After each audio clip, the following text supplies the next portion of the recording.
Today we are going to talk about how Amphoreus mirrors the Elysian realm from Honkai Impact 3rd, and I would love to hear your opinion about it in the comment section below. Now before we start, don't forget to subscribe, like and share to support the channel, and without any further ado, let's just get started.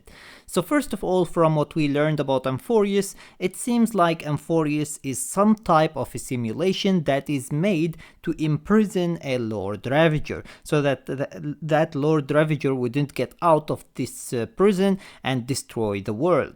Now, since it is a simulation and there is specifically 12 heroes that are going to fight to save basically this world from the Black Tide, it's pretty much the exact same as the Elysian realm. The Elysian realm is also a simulation where there are basically 12 different heroes that are fighting to save the world. Now that simulation is more about learning about these 12 heroes, unlike basically the Amphoreus simulation where it is to imprison a certain Lord Ravager, most likely Phainon.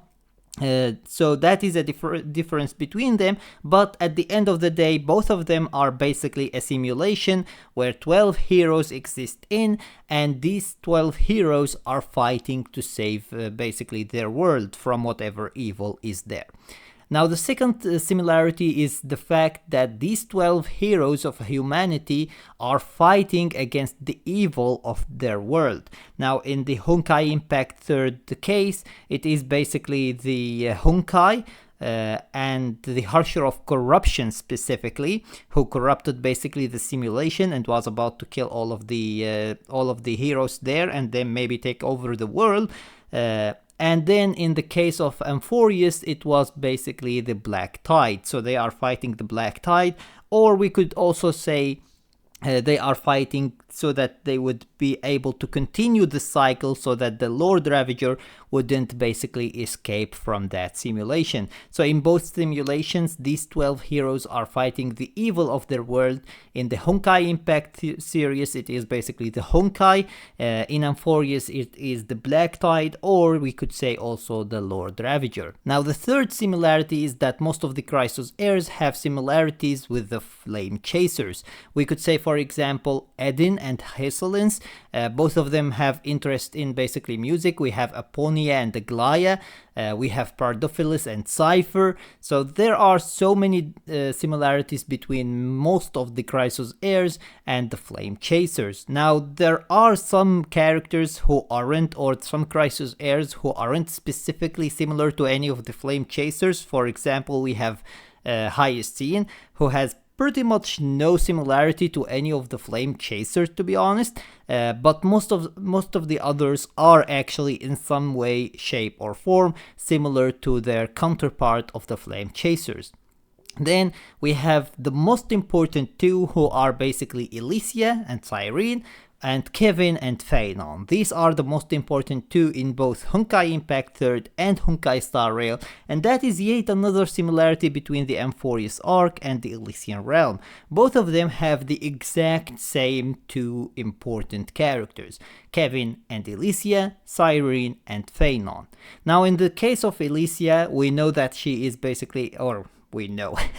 If you played Honkai Impact 3rd, you know that she is basically supposed to be an evil character, because she is supposed to be a Harsher who is sent basically to destroy humanity, but at the end of the day she turns out to be the savior of humanity, because she, unlike other Harshers, decide to do whatever she wants, and she loved humanity. She wanted to sacrifice herself for humanity, just like how Jesus sacrificed himself for humanity.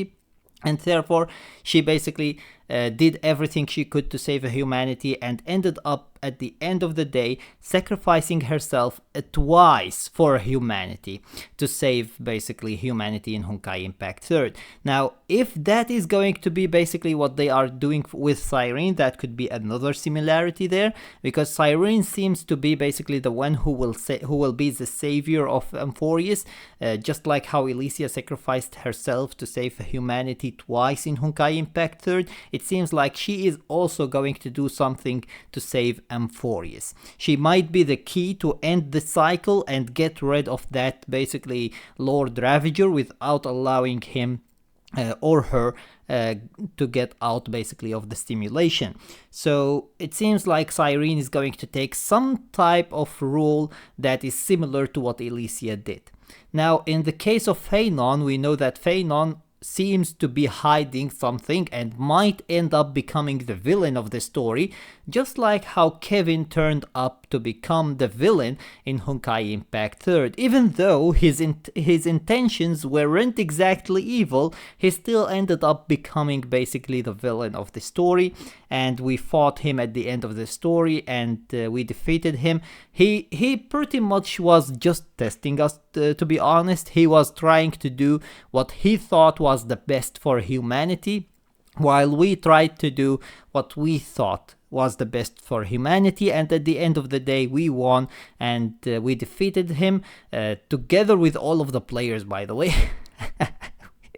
We literally needed to use the entire player base in order to be able to defeat Kevin. But either way, Phainon could end up being the exact same here. He might end up being basically the Lord Ravager that is imprisoned in the Amphoreus story and or simulation, and basically he might learn about that and maybe turn out to be the evil Flame Reaver. He is most likely the Flame Reaver, but we will see if the good Phainon that is in the simulation is going to turn basically to help the Flame Reaver, or if he is going to stand against the Flame Reaver. We will see about that, but he seems to be basically the character that we are going to face at the end of the day, and he is going to be basically the major villain that we are going to face for the Amphoreus arc, most likely. For now, it seems like he is going to turn out to be the Lord Ravager, and most likely we are going to have to fight him at some point and try to defeat him. And he seems to be having basically a very similar, very similar form to what Kevin has basically in Honkai Impact 3rd, so that is another similarity between them. So this is how Amphoreus mirrors the Elysian realm, in my opinion. I would love to hear your opinion about it in the comments section below. Don't forget to subscribe, like and share to support the channel, and until next time, see you as always in the next video. Most heroes' journeys in the universe are just dice tosses they threw on a whim. Will your answer be any different, Amphoreus? Of course, this will be a romantic story like none that has come before. You think so too, right?